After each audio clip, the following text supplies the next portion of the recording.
जंगल का राजा शेर होता था तब होता था बंधुओं, अगर जंगल में कुत्तों की संख्या ज्यादा बढ़ गई तो कुत्ते जंगल के राजा बनेंगे या नहीं बनेंगे। बंगाल आपके हाथ से चला गया, बिहार आपके हाथ से जाने वाला है। हिंदुओं में कोई चेतना नहीं है, इनको कोई भी जगाने वाला नहीं है। आने वाले 20-25 सालों में आपकी सरकारें नहीं बन पाएंगी, ये बात पूरी तरह से सत्य है। इस देश की संसद में गोल टोपी निश्चित रूप से बैठेगी प्रधानमंत्री के पद पर। स्थिति पूरे देश की बहुत भयानक है। बंगाल आपके हाथ से चला गया, बिहार आपके हाथ से जाने वाला है। हिंदुओं में कोई चेतना नहीं है, इनको कोई भी जगाने वाला नहीं है, और वो लोग उनके बीच में धुआंधार काम कर रहे हैं। आने वाले समय में 10-15 सालों में ये जितना भी पहाड़ी भूभाग है ये आपके हाथ से जाने वाला। हरिद्वार, ऋषिकेश, चक्राता आदि आप जितना भी ऊपर जाएंगे उन सभी जगह पर इन लोगों का पूरी तरह से कब्जा हो गया है, पूरी तरह से कब्जा हो गया। दिन प्रतिदिन बढ़ रहे हैं, आप दिन प्रतिदिन घट रहे हैं। अच्छा एक बात बताओ मुझे, जंगल का राजा कौन होता है जी? क्या सुना आप लोगों ने अब तक? जंगल का राजा कौन होता है? शेर होता है। बच्चे भी बोल रहे हैं और आप बड़े लोग भी इसी बात को बोल रहे हैं, लेकिन अपने इस भ्रम को निकाल दीजिए। आजकल लोकतंत्र का राज्य है, वोट बैंक की राजनीति है। जंगल का राजा शेर होता था तब होता था बंधुओं, अगर जंगल में कुत्तों की संख्या ज्यादा बढ़ गई तो कुत्ते जंगल के राजा बनेंगे या नहीं बनेंगे। मैंने कुत्तों को, शेरों को फाड़ते हुए देखा है। वो जंगली कुत्ते होते हैं ना, वो मिलकर के 50 कुत्ते आए और शेर को फाड़ दिया। शेर अकेला क्या बेचेगा? यदि जंगल में कुत्तों की संख्या ज्यादा बढ़ गई तो कुत्ते राजे बनेंगे। तुम जो ये कहते हो कि जंगल का राजा शेर होता है, अरे तुम शेरों की संख्या रोज घट रही है या नहीं घट रही? बोलो, घट रही है या नहीं घट रही? और उन लोगों की संख्या दिन प्रतिदिन बढ़ रही है या नहीं बढ़ रही? उनकी संख्या दिन प्रतिदिन बढ़ रही है, वोट बैंक उनका दिन प्रतिदिन बढ़ रहा है। आने वाले 20-25 सालों में आपकी सरकारें नहीं बन पाएंगी, ये बात पूरी तरह से सत्य है। इस देश की संसद में गोल टोपी निश्चित रूप से बैठेगी प्रधानमंत्री के पद पर।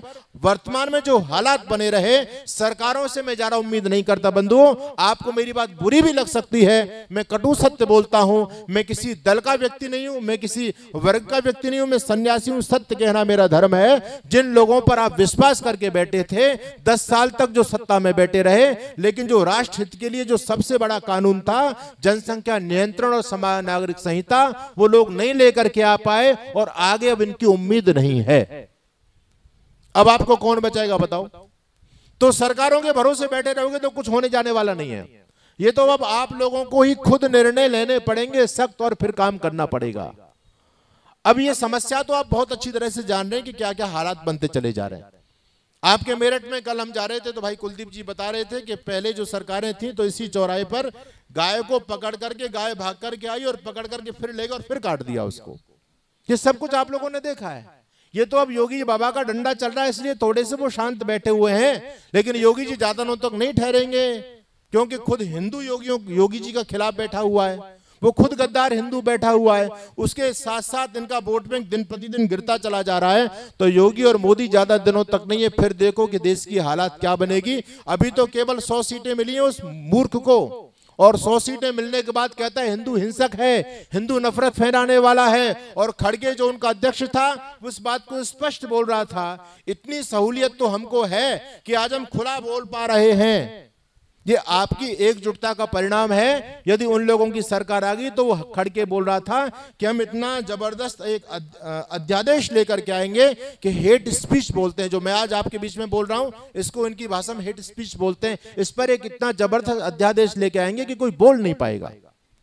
उन सरकारों में पहले ना कोई बोल पाया, जितना भी साहित्य लिखा गया उस सारे साहित्य को नष्ट किया गया, खत्म कर दिया गया, और जो प्रखर बोलने वाले लोग थे उनको जेलों में डाला गया। अब थोड़ी सी ये बोलने की आजादी हम लोगों को मिली हुई है, लेकिन ये आजादी भी ज्यादा दिनों तक ठहरने वाली नहीं है। इसलिए मेरा निवेदन आप लोगों से, देखो समाधान बताना हमारा कर्तव्य है, लेकिन मुझे नहीं लगता कि जो समाधान हम लोग बता रहे हैं उस समाधान को हिंदू समाज करेगा।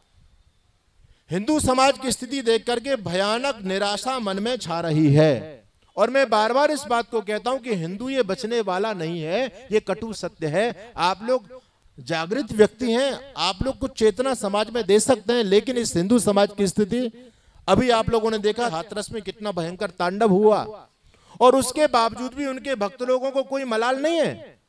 वो तो कह रहे हैं ये तो भगवान जो उनका भगवान है ये सूरजपाल, कहते हैं इन्होंने पहले घोषणा कर दी थी कि प्रलय का समय प्रारंभ होने वाला है और मैं प्रलय करना प्रारंभ करूंगा। जो साकार हरि का स्मरण करेंगे वो बच जाएंगे और जो साकार हरि को नहीं मानेंगे वो मारे जाएंगे। कह रहे ये तो उन्होंने भी ट्रेलर दिखाया है और अभी तो सारी की सारी लाशें वहां पड़ी हुई हैं।